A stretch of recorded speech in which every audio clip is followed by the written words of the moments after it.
จุดพักแห้งโอ้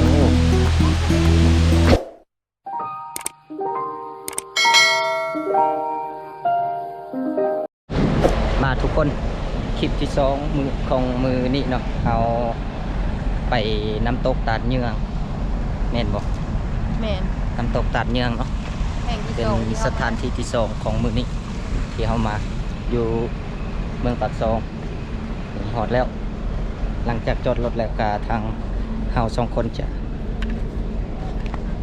เริ่มเลาะวันนี้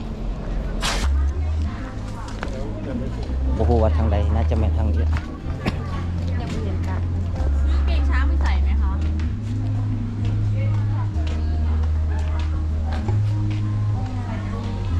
นี่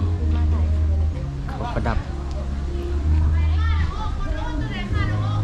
มีทุกอย่างเลยอยู่นี่ประดับนะ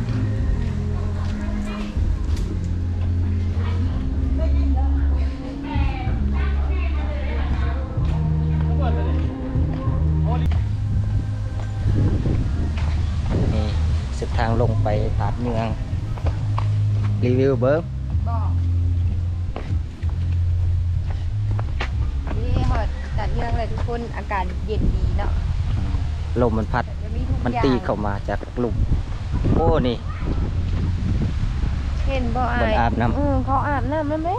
โอ้ไปใส่ซื้อสุดนะคะ นี่มันทางลงไปน้ำตกตาดเมืองบอก90 องศาความสั่นแต่ว่าดีที่ก็เฮ็ดมีเราจับกับทางยางนี่เป็นบันไดแต่ว่าก็ต้องได้หลบกลมหน่อยหนึงนี่มัน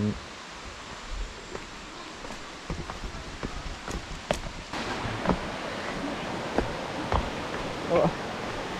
ทางลงนี่สั่นสั่นแห้งนี่ทุกคนน้ำตกที่เราตามหา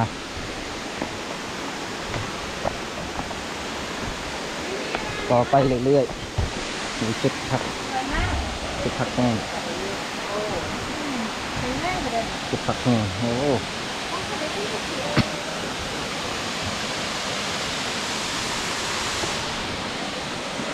หมดแล้ว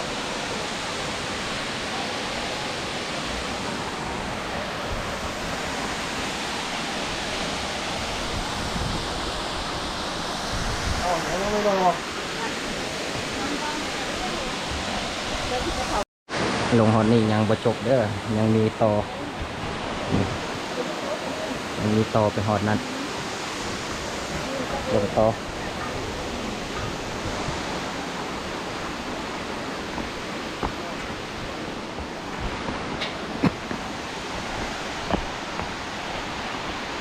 โอ้ยคันแม่ขึ้นมาเลยพาแม่ขึ้นเดี๋ยวค่อยสิขึ้นไปเทิงก่อนเบิ่งวิวจริงๆลงทางนี้แหละเนาะขึ้นลงแล้วสิขึ้นไปเทิงเบิ่งวิวทุกซอกทุกมุมมาฮอดแล้วก็ต้องเบิ่งทุกซอกทุกมุมอุ๊บนี่สวยมันมีอีกจุดชมวิวอีกจุดหนึ่งดูจุดนี้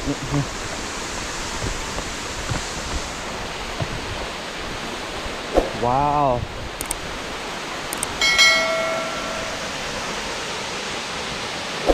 นี่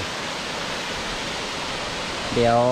ไอรินจะพาทุกคนไปลงทางนั้นฮอตแนะนำอยู่เนาะจุดนี้เราก็ได้วิวแล้ว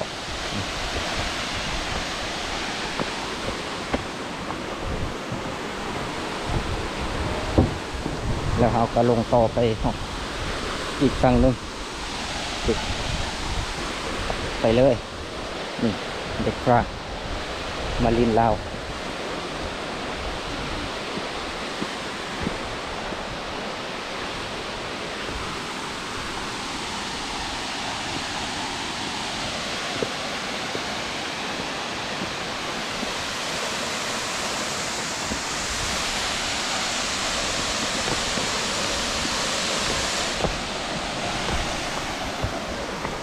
คน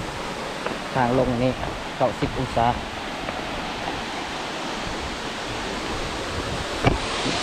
ทางหลังถ่ายคนเบิ่งนี่ยังเลย ลงไปหอมน้ำ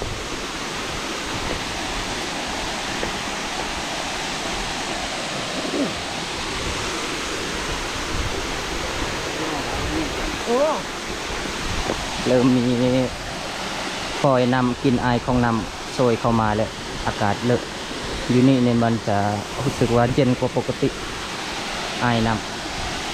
ำมันพัดเข้ามา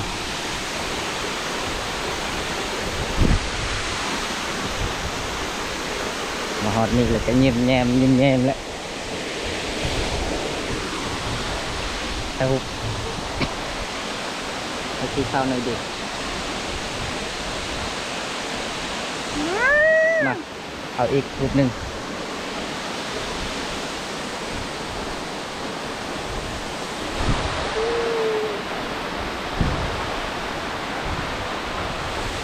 เนี่ยทุกคนเดี๋ยวจะพาทุกคนลงฮอดลุมยังบ่สุดเนอกความงามของน้ำตกเนี่ยโอ้ไอ้น้ำ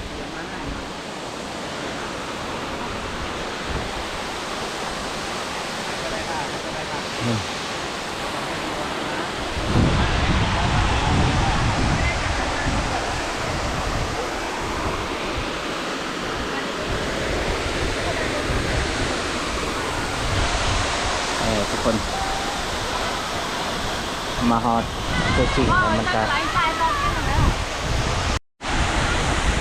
ตอนนั้นทุกคนเมื่อกี้ชาวเวียดนามเพิ่นทำเส้นทางไปตาดการเนาะแต่ว่าเขามาต่อมาเบิ่งวิวก่อนมาเบิ่งวิวก่อน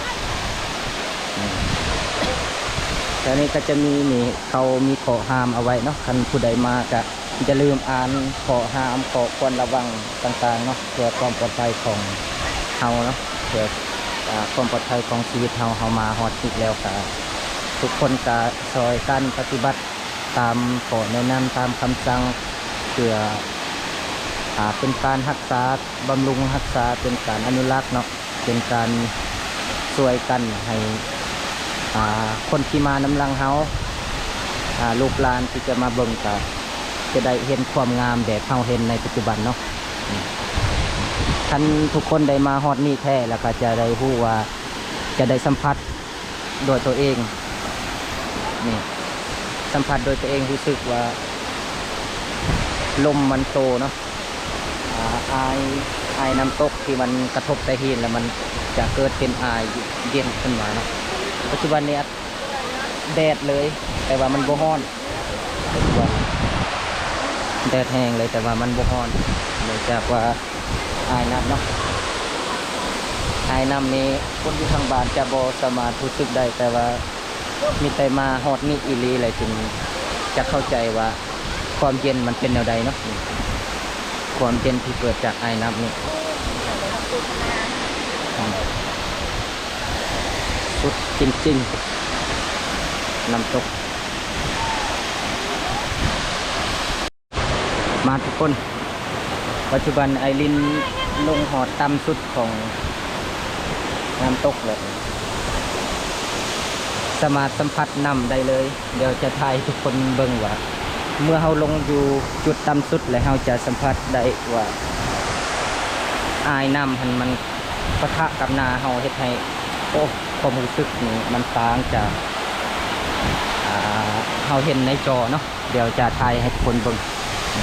ทุกคนเห็นบ่อหมอกเป็นอายน้ำเนาะที่มันเกิดจากการปะทะของหินกับน้ำนี่เกิดเป็นหมอกนี่จะเห็นเป็นช่วงมีอายน้ำปะทะเข้ามา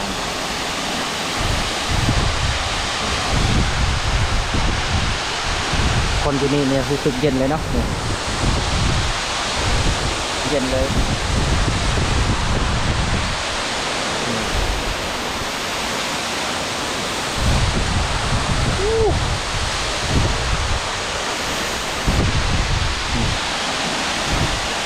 นี่ไงอลังการ